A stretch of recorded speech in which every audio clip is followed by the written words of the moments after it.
Geiger मुलर instrument के बारे में पढ़ेंगे जो रेडियो एक्टिविटी की गणना करने के लिए उपयोग किया जाता है। इस इंस्ट्रूमेंट में एक मेटल धातु का सिलेंडर होता है जो कि कॉपर की धातु का बना होता है, वो कैथोड की तरह कार्य करता है। एनोड टंगस्टन वायर से बना हुआ होता है, ये मध्य में इंसर्टेड रहता है और इंसुलेटेड ब्लॉक द्वारा कैथोड से पृथक रहता है।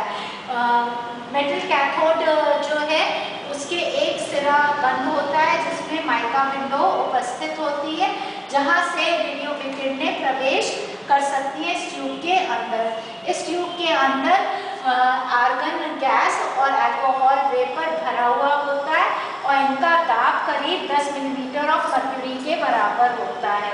जो टंगस्टन वायर एनोड की तरह कार्य करता है उसका पोटेंशियल डिफरेंस अराउंड करीब 1500 वोल्ट के बराबर होता है, बहुत अधिक होता है। रेडियो एक्टिव पदार्थ जो है माइका विंडो के समीप रखा जाता है।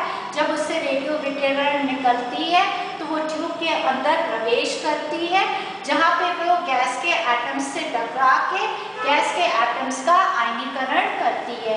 जो आयन युग्म बनते हैं गैस एटम्स के, धनात्मक आवेश नाभिक और इलेक्ट्रॉन, वो अपने विपरीत आवेश वाले इलेक्ट्रोड की तरफ गमन करते हैं जहाँ पे जाकर वो अपना आवेश दे देते हैं और उदासीन हो जाते हैं। जब ये आवेश इन पर इलेक्ट्रोड तक पहुँचता है तो बाह्य सर्किट पर विद्युत धारा प्रवाहित होती है जो कि मैकेनिकल रजिस्टर के द्वारा मापी जा सकती है और उससे हमें पता चलता है कि रेडियो विकिरण इसके अंदर कक्ष के अंदर या ट्यूब के अंदर प्रवेश करी है। यहाँ पर जो करंट प्रवाहित होता है वो सरलता से एम्पलीफाई करा जा सकता है और मापा जा सकता है। ये भिन्न प्रकार की गाइगर मुलर ट्यूब्स होती हैं जिनमें पतली माइका एंड विंडो होती है। उनका उपयोग निर्बल बीटा एमिटर्स का मापन करने के लिए किया जा सकता है जैसे कि C14। मोटी ग्लास विंडोज का उपयोग अधिक ऊर्जा वाले बीटा एमिटर्स के लिए किया जाता है जैसे कि 32P।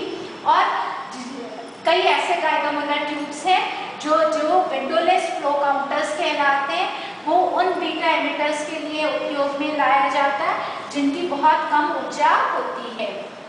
गाइगर काउंटर्स ऐसे क्षेत्र में कार्य करते हैं जहाँ पर जो विद्युत धारा प्रवाहित होती है वो प्राथमिक आयनीकरण पर निर्भर नहीं करती है क्योंकि ये बहुत अधिक विभवांतर पर ये इंस्ट्रूमेंट वर्क करता है और यहाँ पे गैस एम्प्लीफिकेशन अधिकतम मान पे पहुँच चुका है। तो और अधिक विभवांतर इंक्रीज करने पर बढ़ाना पे जो करंट है विद्युत धारा है वो नहीं बढ़ता है, तो अपने अधिकतम मान पर ये कार्य करता है। यहाँ पे जितने भी डिस्चार्जेस होते हैं क्योंकि वो अपने अधिकतम मान पे हो रहे हैं, तो चाहे अल्फा विकिरण से, चाहे बीटा विकिरण से, चाहे गामा विकिरण से जो करंट प्रवाहित होता है वो लगभग बराबर मान का होता है। इसलिए जो गाइगर ट्यूब है उसके द्वारा हम अल्फा बीटा और गामा विकिरणों का पृथक्करण नहीं कर सकते, सारे विकिरण एक ही प्रकार का मैग्नीट्यूड बनाएंगे। गाइगर काउंटर्स में जो गैस एम्प्लीफिकेशन है वो इतना अधिक होता है कि बहुत सरल बाह्य सर्किट के द्वारा हम करंट का मापन कर सकते हैं। इसकी कमियां, इस इंस्ट्रूमेंट की कमी ये है कि इसमें बहुत अधिक उच्च वोल्टेज की या विभवांतर की आवश्यकता होती है। दूसरा है कि इसके द्वारा हम अल्फा बीटा और गामा विकिरणों का पृथक्करण नहीं कर सकते। किसके कारण ये करंट बन रहा है, इन तीनों को हम पृथक नहीं कर पाते हैं, इसलिए ये इसकी कमी होती है। फिर आयन पेयर्स को कुछ समय लगता है इलेक्ट्रोड तक पहुंचकर अपना आवेश देने में। इस बीच अगर कोई और रेडियो विकिरण निकली तो वो गैस में आयनीकरण नहीं कर पाएगी क्योंकि गैस पहले से आयनीकृत है। इस टाइम को जिस टाइम के मध्य गैस के आयन्स जाकर इलेक्ट्रोड तक, जब वो आयन बनते हैं और इलेक्ट्रोड तक जाकर अपना आवेश देते हैं, उस टाइम को हम डेड टाइम कहते हैं। इस डेड टाइम के मध्य दूसरा रेडियो विकिरण की गणना नहीं की जा सकती। ये डेड टाइम करीब 100 से 200 माइक्रोसेकंड होता है गाइगर ट्यूब में, जो कि बहुत अधिक है। तो कई बार इसमें कुछ रेडियो विकिरणों की गणना नहीं हो पाती है।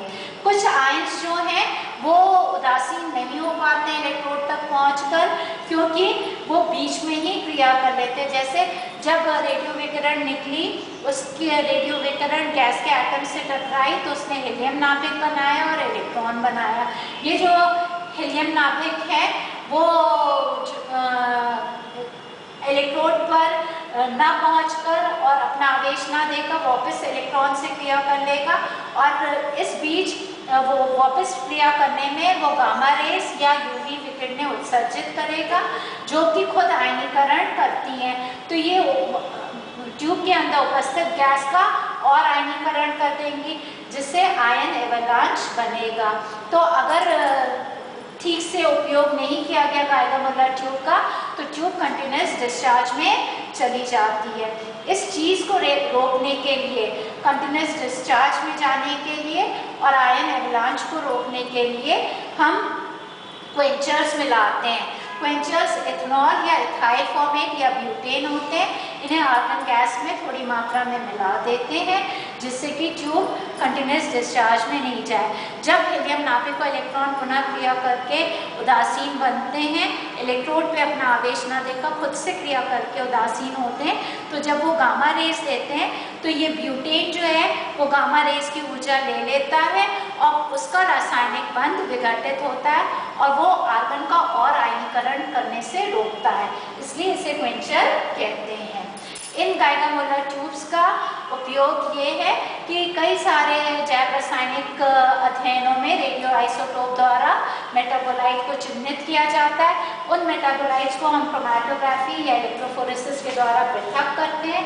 तो क्रोमैटोग्राफिक स्कैनर्स होते हैं जो कि गाइगर-मुller ट्यूब पर आधारित होते हैं, जिनके द्वारा हम रेडियो एक्टिव चिन्हित मेटाबोलाइट की पहचान कर सकते हैं और इससे रेडियो एक्टिविटी की गणना कर सकते हैं।